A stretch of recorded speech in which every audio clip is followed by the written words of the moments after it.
Welcome to Neo Soul House, where rhythm meets reflection and the stories behind the music finally exhale. What if every love song you've ever felt from Maxwell wasn't just about a woman, but about awakening? What if the trilogy he spent half his life building was really his testimony, told in sound instead of scripture? For almost 3 decades, Maxwell has quietly written the most spiritual R&B story ever told. Not through sermons, not through headlines, through rhythm, silence, and surrender. From Black Summer's Night 2009 to Black Summer's Night 2016 and the long-awaited final act Night, each album captures a phase of his evolution. A man learning that love is the purest path to self-discovery. Tonight, we unfold that journey. The heartbreaks, the rebirths, the years of vanishing and returning. Because sometimes the deepest transformations happen in the dark. The Vision, a trilogy for the soul. When Maxwell first spoke about creating a 3-part album, most people didn't understand. Why not just release new records like everyone else? But Maxwell never saw music as a product. He saw it as a process of becoming. He described the trilogy as 3 movements of one experience. Black Summer's Night, passion and rebirth. Black Summer's Night, reflection and maturity. Night, acceptance and peace. Each title rearranges the same 3 words, symbolizing the reshaping of the same man. The meaning doesn't change, only the order of understanding does. He was building something sacred, a sonic diary that traced his spirit through the seasons of life. At the start, he was still learning what love really meant, thinking romance was enough. By the middle, he realized love was work. By the end, he learned love is letting go. That's not marketing. That's transformation set to music. The Rebirth, Black Summer's Night, 2009. When Black Summer's Night arrived, the world hadn't heard Maxwell in 8 years.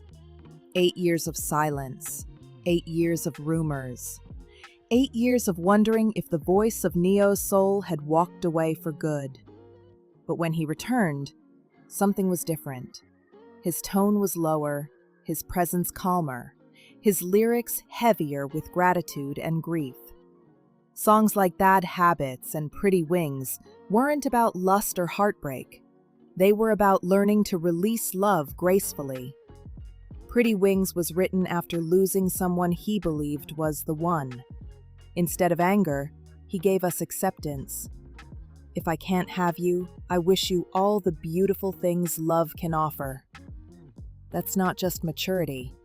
That's spiritual evolution. The album's live instrumentation, horns, and human imperfection made it feel like a confession set to candlelight. He wasn't chasing the radio. He was chasing redemption. For Maxwell, Black Summer's Night wasn't a comeback album. It was his resurrection. The silence between notes. After reclaiming his place in R&B, Maxwell did what no label executive wanted him to do. He vanished again. No press tours, no constant updates, just space. But that silence wasn't laziness. It was healing. Maxwell has said his greatest teacher was solitude, the quiet that forces you to face yourself. He once described fame as a noise that drowns out truth. To write honestly again, he had to retreat from everything that made him loud. Those 7 years between albums were spent rebuilding not just his sound, but his soul. He traveled, he meditated, he grieved losses no one knew about, and he questioned everything: his faith, his purpose, even his place in a genre he helped define. By the time he returned, he wasn't the same man who sang Ascension. He had descended first, into himself. The Reflection. Black Summer's Night, 2016. When Black Summer's Night finally arrived in 2016, it didn't explode onto the scene. It glowed. This wasn't the fireworks of youth. It was the quiet burn of wisdom. Where the first album celebrated love, this one studied it. Lake by the Ocean explored intimacy as healing, not desire. 1990X captured the ache of nostalgia, that bittersweet space where you finally understand what love cost you. Maxwell, now in his 40s, sang like a man who'd finally learned to forgive himself. You could feel the peace in his pacing, slower, measured, deliberate. The kind of patience that only comes from surviving yourself.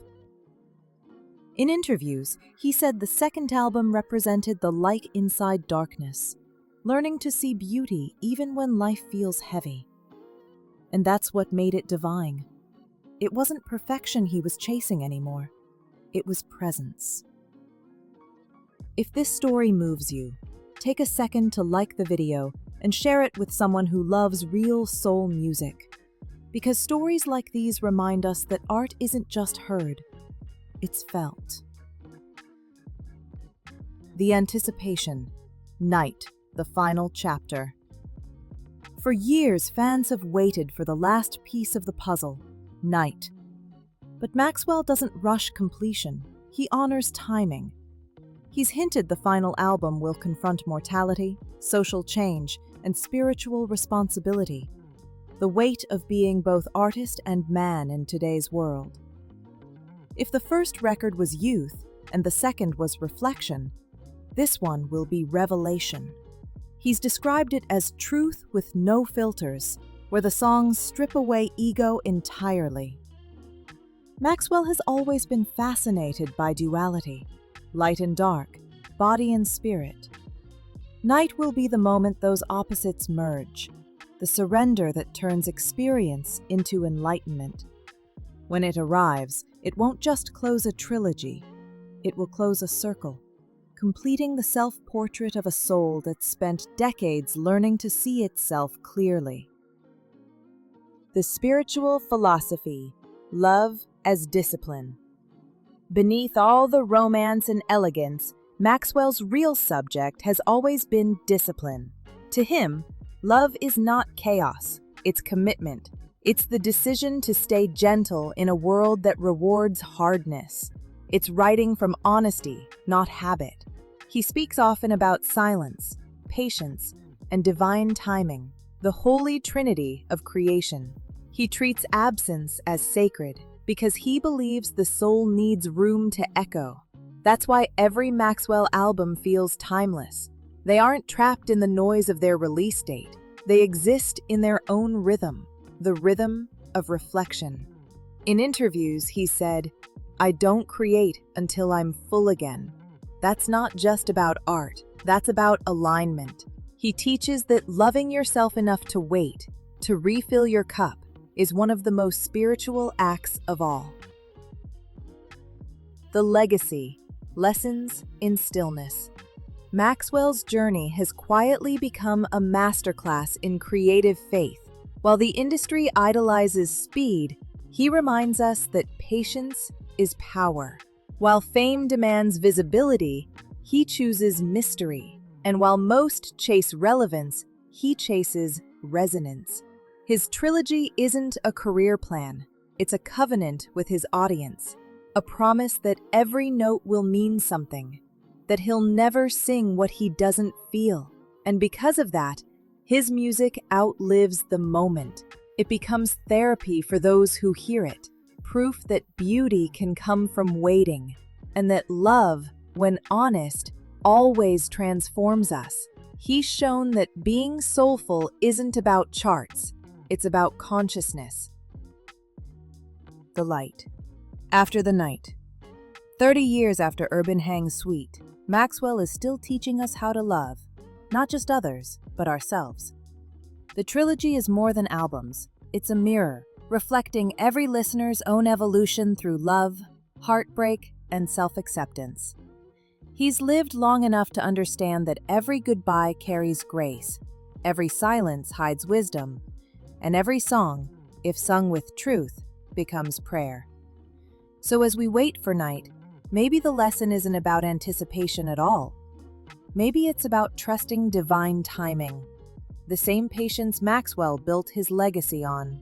Because when night finally falls, it won't just end the trilogy, it will illuminate why the journey mattered in the first place.